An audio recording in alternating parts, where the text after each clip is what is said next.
Hey folks, Steve Bird here. You've probably saw some videos I've posted where I've interviewed some author friends of mine and colleagues who to talk about their books and what they've got coming out in the future and what they've got going on in the world today. Thought I'd do a little video to update you folks on what I've got coming out next.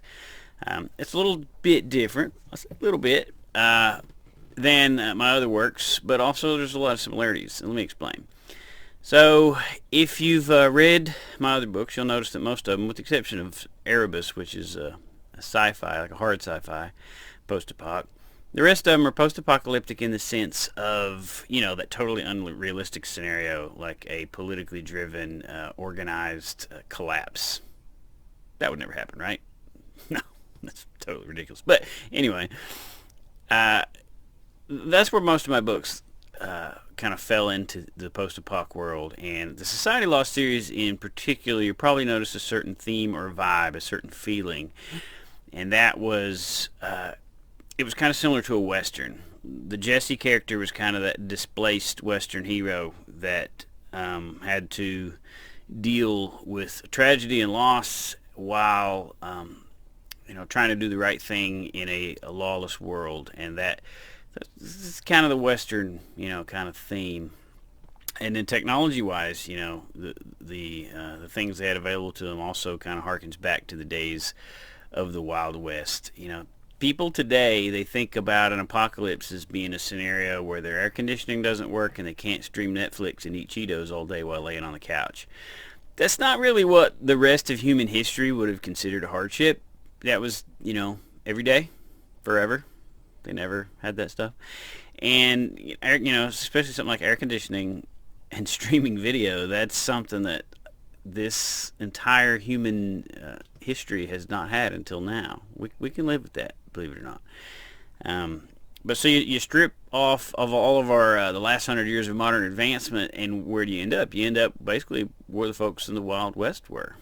And a lot of them lived their daily lives, even a normal life would have been considered apocalyptic. They had to raise their own food. They had to gather their own water. They had to, fight off people that were hostile to them, regardless of the reason. They had, plagues and pestilence. I mean, tuberculosis, the consumption that they used to call it, killed 1 in 7. Not 1 in 7 infected, 1 in 7 of everybody. It killed off, a staggering number of people, and it was a commonplace. So Doc Holliday, that's how he passed. So what we face today that we consider a major crisis is thankfully tame compared to what your average person in the Old West or in many other places around the world even today had to deal with. So a post-apocalyptic Western, in my opinion, long story short, have a lot in common. They got the same feel, they got the same vibe. And you can get that same that same kind of emotional roller coaster and the same dire circumstances and helplessness and struggle, but triumph over tragedy. You can get all that kind of stuff through both books. So I think they've got a lot in common. As you can see here, I've got the picture around me and a little hint on maybe where the location is, if anybody can kind of figure that out ish. Few little things here that kind of give you an idea of what we got going on in the book. I love these things. Is that 1851 Navy Colt, but this would have been the Confederate version because of the brass receiver, also called gunmetal, instead of steel. And it's 36 caliber cap and ball. So percussion caps, loose black powder, and a ball like a musket. And then there's your loading lever to press that ball down into the cylinder, like what you would think of an old musket. For those of you who aren't familiar with these, they are really cool. They fit the hand like you wouldn't believe, and way more comfortable than a modern semi-auto, if you ask me. Now, for anybody that may be freaking out that I've got my finger inside the trigger guard, that's how they're meant to be held. So I know everybody is, all tactical, you push out, you've got your two-handed grip, straight finger until you get on target, but as you can see, that's just not you're dead if you take the time to do that. And you also cooked your thumb if you've got that typical. I mean, take a look at the finish there, just from the fire that comes out the side of the forcing cone there. You never want to shoot that right next to somebody's head. But they're really cool. But you know what? They're not what the modern stuff is. So when you see a Hollywood actor, I know Hollywood actors make all kinds of gun mistakes, right? It's not a mistake. That's how you hold the thing. They're extremely front heavy, and the pressure of your finger against the front of that trigger guard, helps hold the thing up.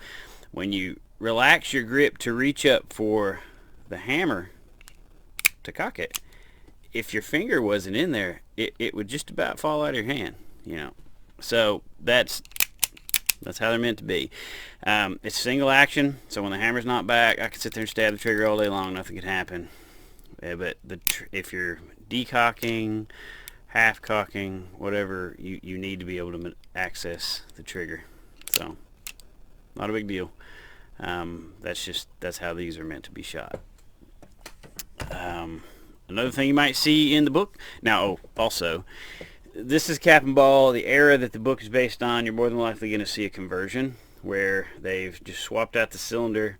And a lot of times they would, because the way the Colt's made, where you got to drive that wedge out and pull the front end off to swap the cylinder out, that would be a ridiculous way to reload. So they would machine out this little cap recess where you're supposed to load the caps. They would machine that out and put a loading gate, like a more modern revolver, or more modern single action cowboy revolver rather.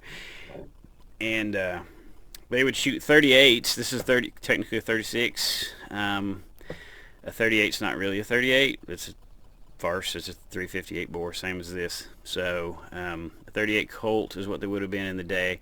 38 Special is what you'll see the conversions for now. But so I could get a 38 Special cylinder, pop this front end off, put it in there, put the front end back on, and I could shoot metallic cartridges right now with it. So that's what a lot of folks in the Old West did, because a good revolver might be a month's wages. So it was a lot cheaper just to update what you had when the technology changed than to run right out and buy a new plastic pistol like we do today. Another thing you're going to see, or might see, oh yeah, who's seen Josie Wells, right? Remember that scene? Yeah. This is an 1847 Walker Colt reproduction, obviously, because they only made 1,000 of them originally. This thing is a cannon. I mean, it's a 9-inch barrel, tons of steel, huge cylinder that would propel a 454 ball with up to 60 grains of black powder. Super powerful. It was designed to take a horse out from under a Comanche. That was literally the design intent. It had a few flaws. Metallurgy was awful back then, so they had some guns explode on people because of just the amount of powder charge in there. This was revolutionarily powerful, and for example, you can shoot 60 out of this. The average, that you'd shoot out of this is 20-25, max 30, but you're getting stupid at that point. 20 grains is a good load for this. Matter of fact, they shoot final 15. So that versus 60, and but with the recoil, some of the flaws these had. The heavy recoil from the 60 grains of powder would oftentimes knock the loading lever down. So then you got your ramrod basically going in the cylinder, locking it up, seizing the gun until you take care of that. So a lot of cowboys would tie a little leather strap around the end of a rubber barrel or a rubber band, or a woman's little hair stretchy thing, whatever they're called. Today would work just fine. But this is the spring right here that would hold that up. And it just wasn't up for it under that kind of massive recoil. But other than that, outstanding gun. And you can see the newer models have a metal clip type deal on the end to keep that from happening. Newer, like a few years later. It was 47s, 51. But these are just cool, So if you ever get a chance to shoot one, I highly recommend it. Just absolute cannon. I mean, this is right next to me. I'm not holding it up to the camera to make it look bigger. It's huge. Something you're definitely going to see in there, which is a little closer to the actual era that the book is based on, are, of course, these. I mean, what would a Western be without Colt Single Action Armies? These are 45 Colt. I used to cowboy action shoot. It was one of my hobbies, so that's something I would reason I have all of these. These were my main 2 race guns. They're kind of slicked up, smooth as butter. You can shoot these things just as effectively as a modern pistol. You just 12 shots between the 2 of them. This is the loading gate that I was talking about that they would machine into those cap and ball ones. So you'd have to load 1 cylinder at a time. You've got an injection rod to push out the old cartridge. Now, compared to dropping a magazine and just slamming a new magazine in there, this may seem slow and ridiculous, but when you went from cap and ball, which when it's empty you better turn and run. You're not going to reload that soon enough to get back into a fight. Or even before that, single shot cap and ball or single shot flintlock before that. This was everything. It was huge. Being able to reload it all in a fight, was huge. So that was a massive technological advancement. Another thing that you'll definitely see in there is good old Winchester rifles. This is a Uberti Italian-made replica of an 1866 Winchester. If I had a real 1866, I wouldn't really shoot it. That wouldn't be any fun. But this is made, true to spec. Butter smooth. I mean, this thing is just ridiculous. It was also slicked up for cowboy action shooting. Anyone who's been to my house to shoot has no doubt had their grubbies on this, because I like to get it out a lot. I've got a lot of miles on this thing. It shoots fantastically well.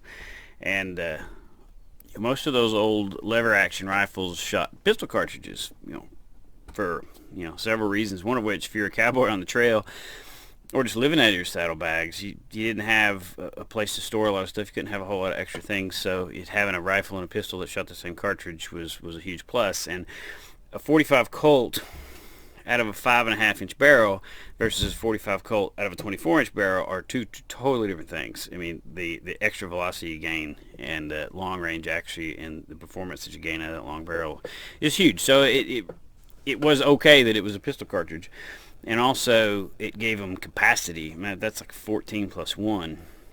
That's right after the era of, it's during the era of single shot muskets.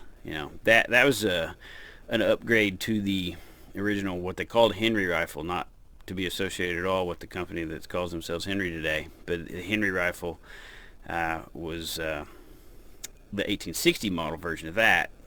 And this has a few upgrades. Winchester acquired that original company that made the 1860, what they called Henry, which was named after the guy that designed it. And it shot a 44 rimfire, which was not a very good cartridge, but you could shoot it all day long, almost with 14 plus 1 kind of capacity versus the single shot, cap and ball, or not cap and ball, but the single shot, cap lock guns that the soldiers were carrying in the Civil War at the exact same time. One at a time and take a minute or two to reload versus 14 at a time and reload fast. No comparison. But another thing that you'll definitely see, anybody that knows me knows I love good sharps.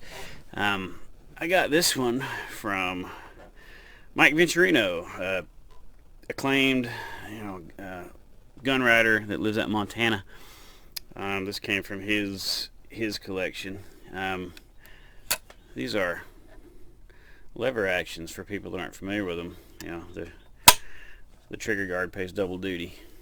Double set triggers. The sharps, by the way. This one's in 45-70. They also came in several other calibers bigger than that, but considered a buffalo gun. These sights are super accurate.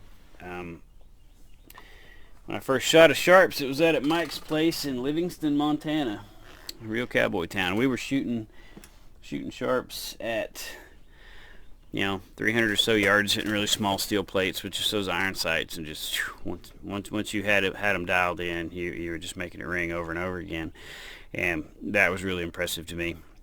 And instead of the high speed, high velocity, low drag coefficient kind of rounds that they've got these days, those were just, it was like throwing a pickup truck at somebody. You know, in those I shoot a 520 to 535 grain lead bullet. I mean, it's like hitting somebody with a wall. And there was all kinds of, you know, arch to it, a lot of bullet drop, but you compensate with those sights, and you can just drill it every time. Something to be said for old school cool.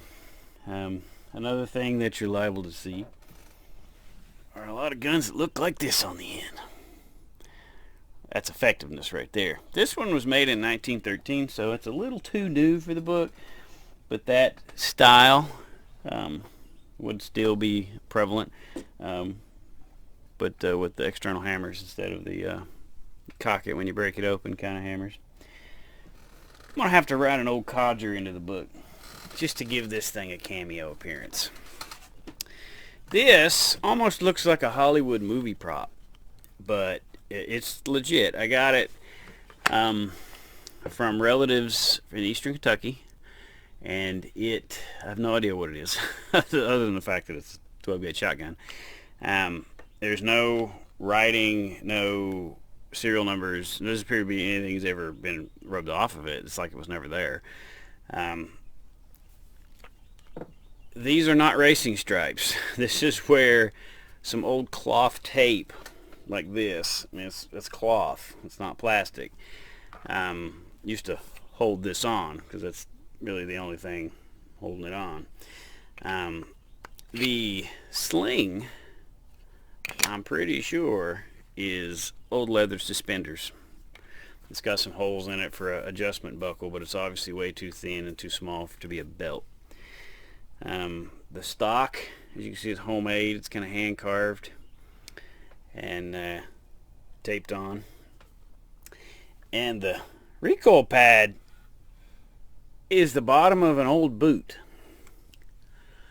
Now, I have no idea how many squirrels this put in a stew pot, but that's just cool. I mean, this was a real working, keeping somebody alive and fed a long time ago kind of guns, and I like to keep that guy around just because it's cool. You know, sometimes the story behind something, or the mystery of the story behind something, is one of the things that makes it super cool. Probably gonna have a lot of stuff like this in the book, but they're not gonna be a fancy Stetson like that. More picture, you know, beat up, wore out, floppy, high mileage hats, because they weren't a fashion statement; they were function back then.